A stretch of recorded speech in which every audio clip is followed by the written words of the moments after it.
여호와께서 아론에게 이르시되 광야에 가서 모세를 맞으라 하시매 그가 가서 하나님의 산에서 모세를 만나 그에게 입맞추니 모세가 여호와께서 자기에게 분부하여 보내신 모든 말씀과 여호와께서 자기에게 명령하신 모든 이적을 아론에게 알리니라.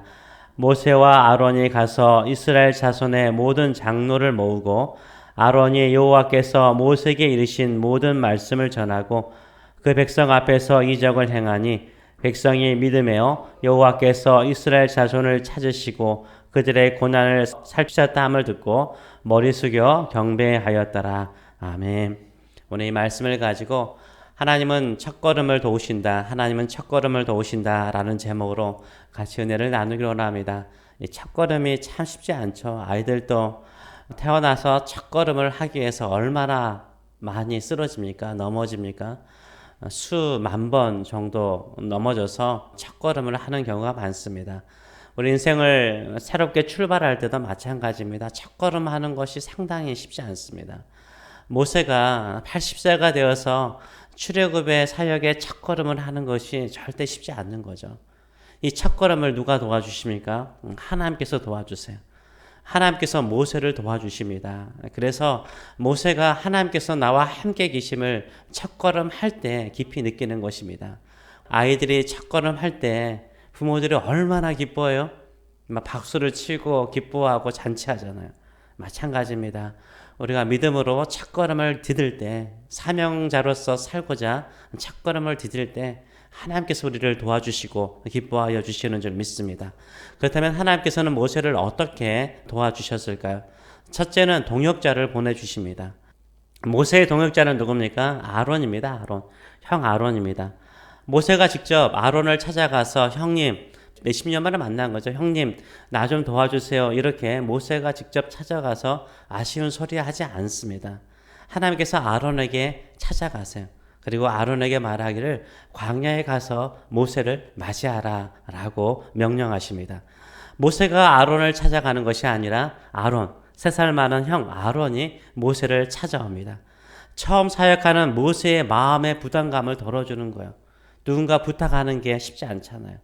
하나님께서 미리 아론을 보내셔서 그 마음의 부담을 덜게 하여 주십니다. 이 둘이 어디서 만납니까? 이 광야를 지나서 오늘 본문을 보게 되면 만남의 장소가 중요하죠. 27절을 보게 되면 하나님의 산에서 만났다라고 말하고 있어요.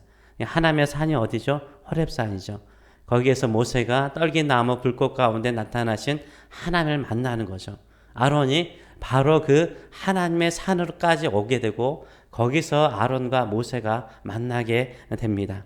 거기서 모세는 아론에게요 하나님께서 하신 모든 말씀을 전하고 하나님께서 행하게 하신 기적들을 다 알려줍니다. 한번 생각을 해보세요. 모세가 호렙산에서 형을 만나가지고 내가 만난 하나님을 전하는 거예요. 얼마나 현장감 있게 전하겠습니까? 현장감 있죠? 살아서 숨 쉬는 것처럼 전달할 수 있는 거죠. 우리는 어디에서 우리의 신앙의 동역자를 만날 수 있을까요? 내가 하나님을 만난 곳, 내가 눈물로 기도한 곳, 내가 예배를 드리는 곳, 내가 눈물로써 헌신했던 곳, 어디죠? 교회죠. 교회에서 믿음의 동역자를 만날 수 있어요. 교회에서 믿음의 동역자와 함께 하나님의 나라를 꿈꾸고 모든 죄악 가운데 씨름하고 있는 수많은 사람들을 자유케 하며 하나님의 품으로 예수님의 십자가를 통해서 하늘나라를 꿈꾸는 사람들로 만들어 가시는 저 여러분 되시기를 축원합니다. 그런데 이 아론과 모세가 하나님을 경험하는 정도가 다르죠. 아론은 하나님께서 말씀하셨어요. 딱 몇 마디 하신 거잖아요. 근데 모세는요, 현장감 있게 하나님을 만나고 이야기를 나누고 하나님 주신 사명과 계획을 다 듣고 그 다음에 이적을 행하는 것을 실제로 해봤죠. 아론과 모세의 하나님을 만나는 정도가 같아요? 틀려요? 다르잖아요. 다름에도 불구하고 뭐 할 수 있어요? 동역할 수 있는 거예요. 오히려 형이 히브리 사람들은 그런지 모르겠지만 한국 사람들은 남자들 만나면 뭐 먼저 따져요? 나이가 몇 살이냐? 그렇죠? 나이가 몇 살이냐? 그걸 따지잖아요. 한두 살, 몇 개월 차이만 나도 형, 동생 하지 않습니까? 그러면서 서열을 정하지 않습니까? 이거 보면 하나님을 만나는 정도에 따라서 우리가 또 서열을 정할 수 있는 경향들이 참 많을 수 있잖아요. 오히려 나이에 상관없이 하나님을 만나는 정도에 상관없이 함께 동역하는 모습을 보여주고 있습니다. 우리가 꿈꾸는 것은 하나님을 어느 정도 깊이 만났느냐, 낮게 만났느냐, 이게 중요하지 않아요. 뭐요? 하나님의 나라를 위해서 함께 동역하시는 저 여러분 되시길 축원합니다. 하나님께서는 모세의 첫걸음을 도와주기 위해서 마음의 첫 부담감, 누구에게 부탁하고 싶어하는 마음을 갖지 않고 오히려 하나님께서 아론이 찾아오게 하심을 통해서 모세의 마음을 편케 하는 것을 보여주고 있습니다. 두 번째로는 뭡니까? 하나님께서 어떻게 모세를 도와줍니까? 하나님께서 모세를 도와주는데요. 백성들이 믿게 합니다. 모세는요, 4장 1절을 보게 되면 하나님, 내가 하나님께서 나를 보내고 오지 않은데 이스라엘 자손들이 나를 믿지 않을 거예요. 나의 말을 믿지 않을 것이라 라고 항변을 했어요. 그래서 보낼 만한 사람 보내줘서 이렇게 항변을 했거든요. 그런데요, 모세가 그렇게 우려했던 거, 장로들이 믿지 않을 것이다, 이스라엘 자손들이 믿지 않을 것이라 라고 생각을 했는데요. 29절과 31절의 말씀을 보게 되면 모세와 아론이 가서 이스라엘 자손의 모든 장로들을 모았어요. 모으고 아론이 여호와께서 모세에게 이르신 모든 말씀을 전하고 그 백성 앞에서 이적을 행하니 백성이 뭐 했더라? 믿었다라고 말하고 있어요. 모든 장로들과 백성들이 모세의 말과 이적을 믿었다라고 말하고 있습니다. 이게 하나님의 일이에요. 이게 하나님의 일이에요. 내가 처음에 생각할 때는, 인간적으로 생각할 때는, 나의 경험으로 생각할 때는 믿지 않을 것이다, 힘들 것이다, 불가능할 것이다 라고 생각하는데요, 하나님이 역사하시면 믿게 되는 줄 믿습니다. 하나님이 역사하시면 새로운 역사가 일어나게 되는 줄 믿습니다. 우리의 생각이 틀리고 하나님의 생각이 맞는 것을 깨닫게 되는 줄 믿습니다. 하나님께서 나와 함께 하심을 믿는다면 내가 불가능하게 보이는 거, 내가 볼 때는 안 되게 보이는 거 하나님께서 반드시 일어나게 하실 것을 믿고 믿음으로 나가시는 저 여러분 되시길 축원합니다. 모세가 처음 장로들을 만날 때는 그들이 믿지 않았다면요, 처음 만났을 때 그들이 믿지 않았다면, 장로들이 모세의 말을 믿지 않고 첫 번째 장벽을 만났더라면 모세는 출애굽의 지도자로서 상당히 힘들었을 거예요. 그렇지 않아요? 처음에 실패를 하면 좌절감 느끼잖아요. 왜 그래요? 모세는 처음에 계속해서 하나님께 나 못합니다 변명을 했잖아요. 근데 첫걸음을 딱 디디는 순간부터, 장로들을 만나는 그 순간부터 안 된다고 생각을 해보세요. 얼마나 마음에 큰 부담이 되었겠어요. 하나님이 역사하신 거죠. 하나님께서 장로들의 마음에 역사하신 거예요. 하나님께서 도와주신 거예요. 우리는 약할수록 하나님이 도와주신 줄 믿습니다. 세 번째, 하나님께서 모세의 첫걸음을 어떻게 도와주십니까? 하나님께서요, 장로들과 이스라엘 자손들이 하나님께 예배하는 모습을 통해서 감동을 받게 만드세요. 31절의 말씀을 보게 되면 여호와께서 이스라엘 자손들을 찾으시고 그들의 고난을 살피셨다 함을 듣고 머리 숙여 경배하였다. 이 백성들이요, 이 모세와 아론을 통해서 전달된 하나님의 메시지를 듣고 또 이적을 보고 난 다음에 그들이 어떻게 해요?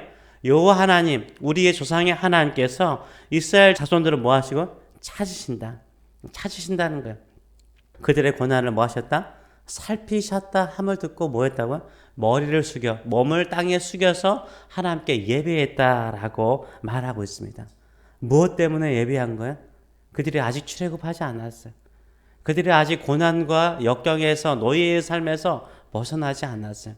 뭐 때문에요? 하나님이 우리를 보고 계신다. 우리의 고난을 알고 계신다. 우리의 어려움을 알고 계신다. 그거 하나만으로 예배하는 거예요. 정말로 믿음의 사람들은 어떤 사람입니까? 다른 것이 아니에요. 성공해서, 잘 되어서, 뭔가 형통해서 예배하는 자가 아닌 거예요. 하나님께서 나의 고난과 나의 어려움과 우리 가정의 어려움과 우리 자녀의 형편들을 살피시고 계신다는 그 말씀 하나만으로도 하나님께 예배하고 하나님을 찬송하고 하나님을 경배하시는 저 여러분 되시길 축원합니다. 아멘. 하나님께서 모세에게 백성들이 그 경배하는 모습을 통해서 반드시 이들을 호렙산으로, 약속의 땅으로 인도하여서 하나님의 백성으로서 하나님을 예배하는 사람으로 세우고자 하는 열정을 불태우게 하셨습니다. 우리가 이런 마음을 가지고 살아가시는 저 여러분 되시길 축원합니다. 혹시 우리가 인생의 첫걸음을 디디는 순간이 있습니까? 이 모세와 함께 하신 하나님께서 우리와 함께하여 주실 줄 믿습니다. 하나님께서 동역자를 보내주시고요. 또 우리의 약함을 도와주시고요. 우리가 할 수 없다라고 생각하는 것 하나님께서 되게 만들어 주시고요. 안 된다고 생각하는 것 되게 만들어 주시고 모든 사람들이 함께 예비함을 통해서 더욱더 하나님을 경배하게 만들어 주실 줄 믿습니다. 이런 믿음을 가지고 예배하시는 저 여러분 되시길 축원합니다. 하나님이 오늘도 여러분과 함께 계십니다. 이것을 믿고 살아가시는 저 여러분 되시길 축원합니다. 기도하겠습니다. 살아계신 하나님 아버지, 항상 우리는 뭔가 하나님께 명령을 받을 때에는 부담이 될 때가 많습니다. 내가 잘할 수 있을까? 잘 감당할 수 있을까? 잘 견딜 수 있을까?